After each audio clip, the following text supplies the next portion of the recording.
Well, being appointed to United States Military Academy is a feat most people don't understand, let alone have ever actually achieved. In today's Service Matters report, we're going to introduce you to an El Dorado teen who managed to secure appointments to not one, not two, but four military academies. And now the biggest decision he's facing alongside his family is which branch he'll choose. Brock Buack is a senior at Union Mine High School. Hardworking, he's enthusiastic. I think probably more than anything, he just exemplifies all the values that we seek in a student and also in the leader in our community.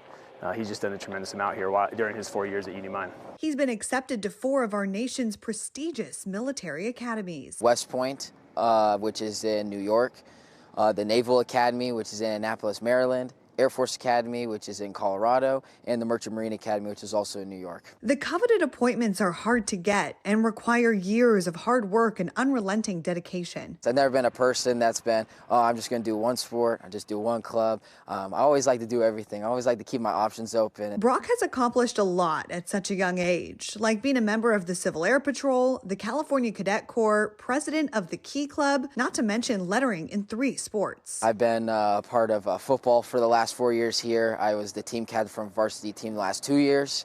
I've also wrestled here, been fortunate enough to be the team captain the last 4 years, been such a great community there.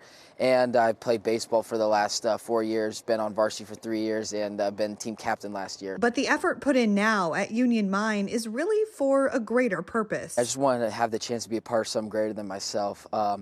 My community's given so much to me through everything, through my sports, my academics, and extracurriculars, and I feel there'll be no better way to give back than serving the United States military, and no better way to lead than as an officer. Brock says his desire to serve has been ingrained in him from a young age. Coming from a family of 4 generations of combat veterans, I've always been inspired by hearing the stories from my family and everything, and having a willing to serve. And says his family continues to be his biggest source of inspiration and encouragement. They support my decision 100%, and they couldn't be more proud, and I couldn't be more thankful. I wouldn't be here without them. They've been such a great support system, and they've guided me through the right path my whole life, so I couldn't be more thankful for them. And what was perhaps just as impressive to me as the acceptance letters themselves was how quick Brock was to thank others. And really nice to have a support system and help me get to where I need to be, because I don't know if I'm able to do this just by myself. And his ability to accept a little delayed gratification. Not quitting, just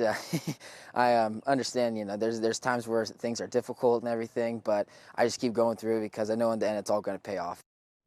So, of course, I had to ask Brock which military academy he was going to choose. He says he's only visited West Point so far, but he's visiting the others next month. So he says he's going to make his final decision by April. It was a very diplomatic answer, which I have to say seems a little bit fitting because I don't have a crystal ball, but I do think we may see Brock in the Oval Office in a couple of years. More than like a couple decades, but still, he's on a good track.